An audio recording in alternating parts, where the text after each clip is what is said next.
Acho que o sentimento geral foi de nojo, né? O que me move, cara, é nunca ter visto isso como uma coisa natural. Não tá fácil, é uma atrás da outra. Você deve ter visto esse vídeo aqui circulando nas redes sociais. Não é correto você chegar lá na rua e dar marmita porque a pessoa tem que se conscientizar que ela tem que sair da rua.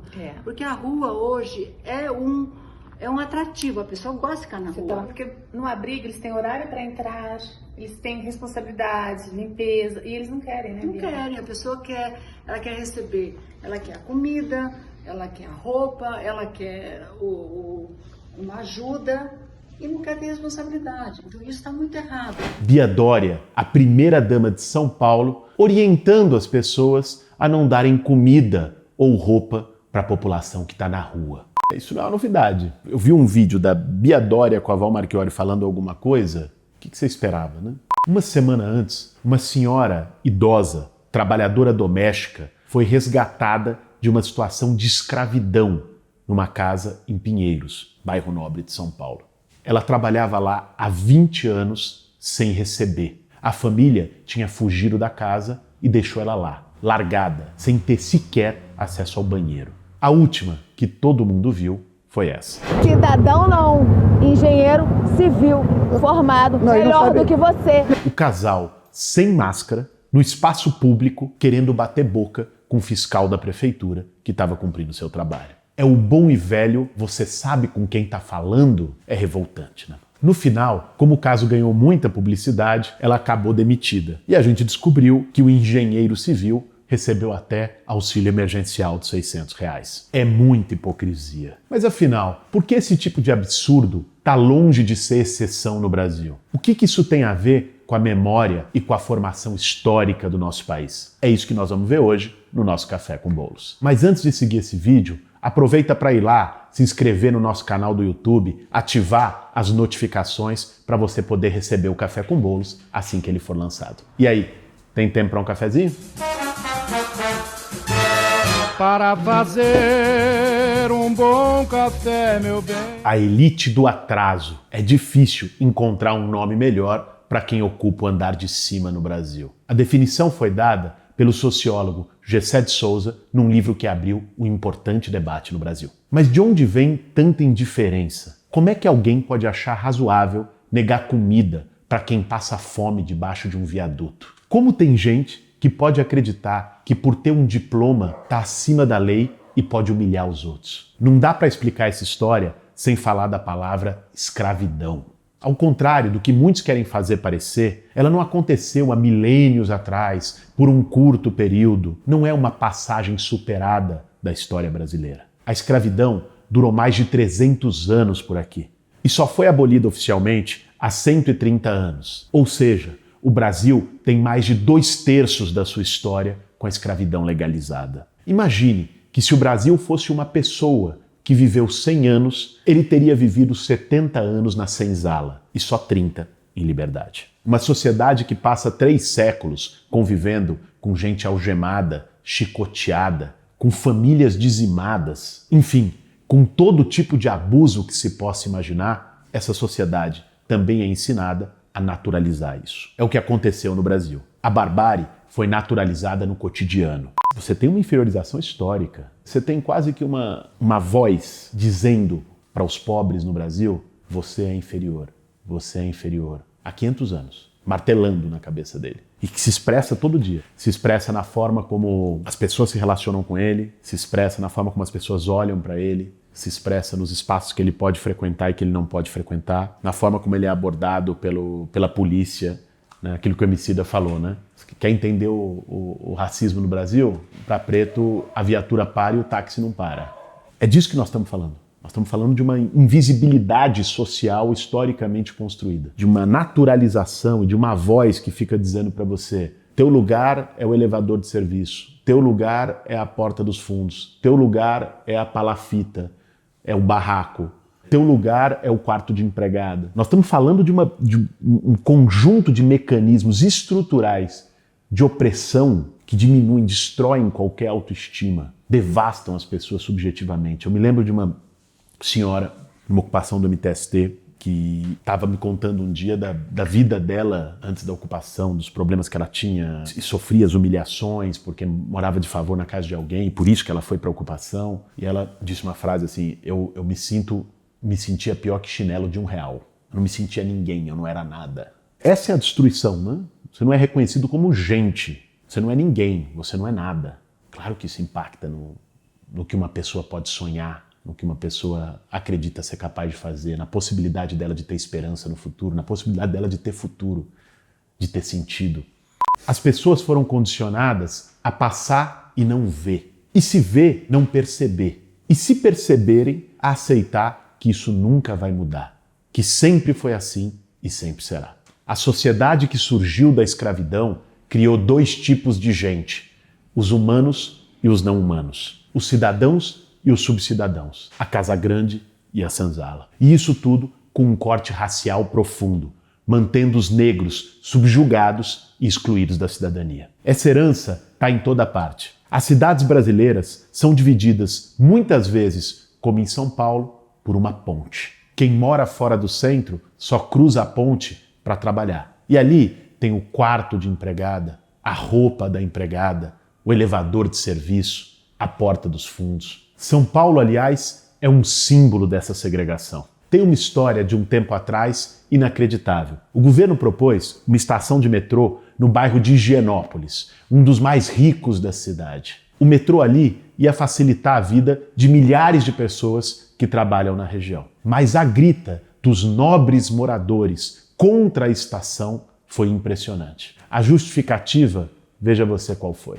Porque eu acho Higienópolis um bairro tão mais tradicional, não acho que seria legal assim vir esse povão, esse monte de gente para cá, que pode trazer mais problemas de segurança, de assalto, não sei. Uma moradora deu uma entrevista dizendo que o problema era a gente diferenciada que iria transitar no bairro com a estação. Gente diferenciada, leia-se, é gente que é menos gente que os moradores de Higienópolis. É gente pobre, é gente negra, é gente das periferias. A segregação em Higienópolis, inclusive, tem história. O bairro surgiu no início do século XX como uma reação da elite paulistana da época às epidemias de varíola e de febre amarela. Queriam fazer um bairro higienizado, sem cortiço, sem pobres. O argumento sanitário, na prática, foi um pretexto para a segregação social.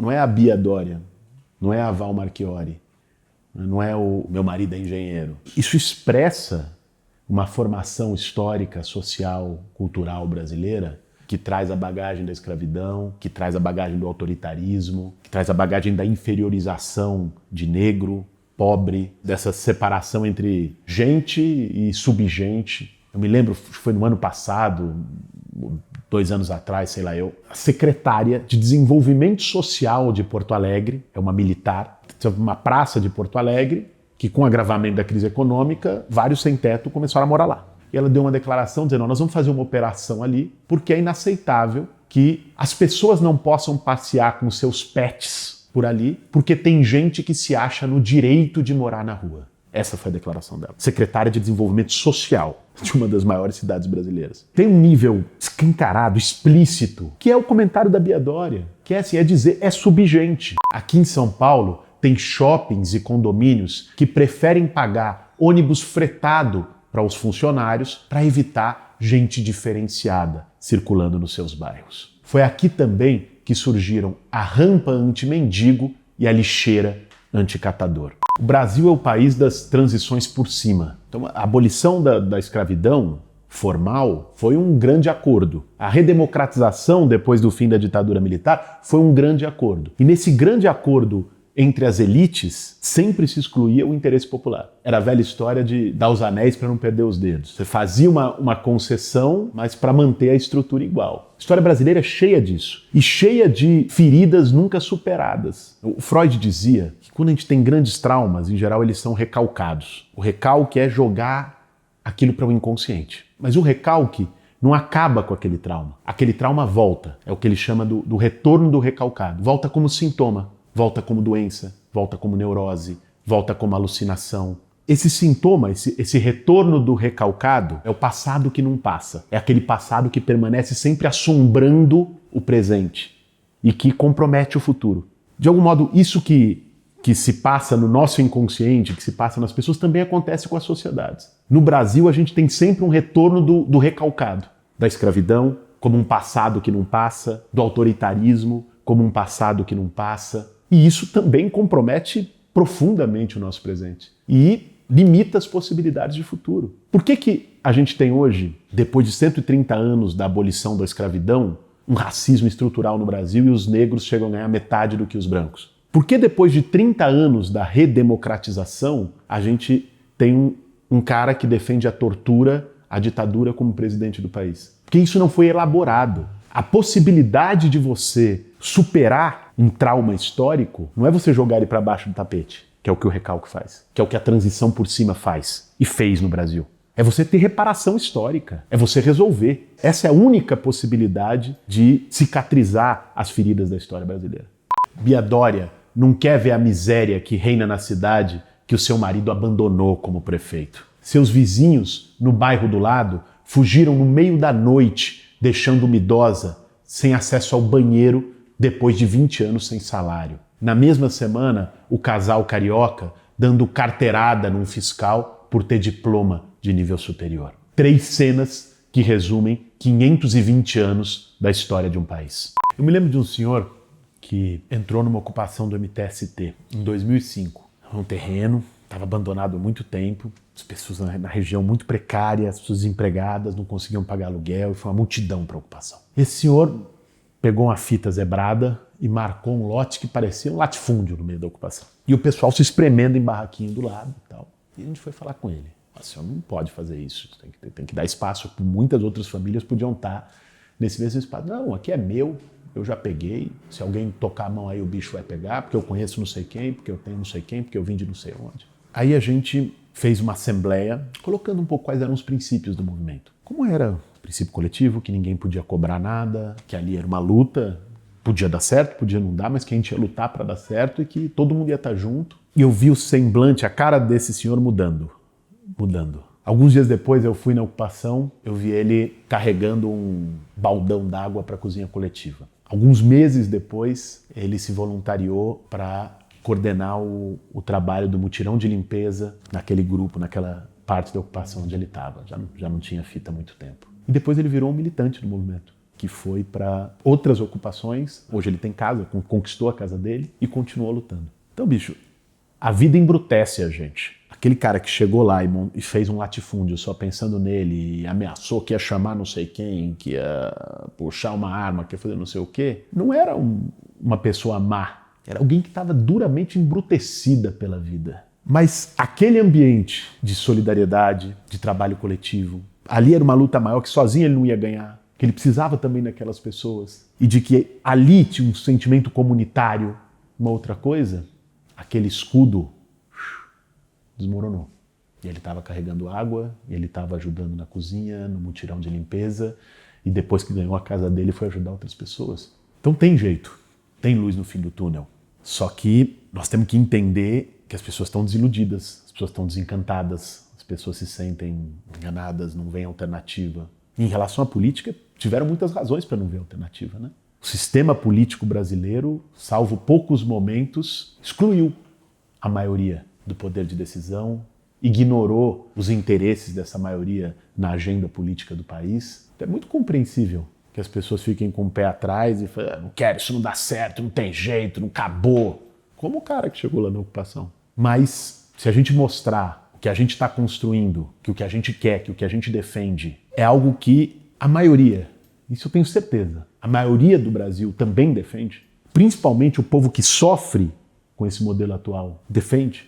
Se você mostra isso na prática, porque palavra o vento leva. Se você mostra isso por exemplo, pela prática, pelo compromisso conjunto, aí bicho, aí ninguém segura. Esse foi o nosso Café com Bolos. Para fazer um bom café, meu bem.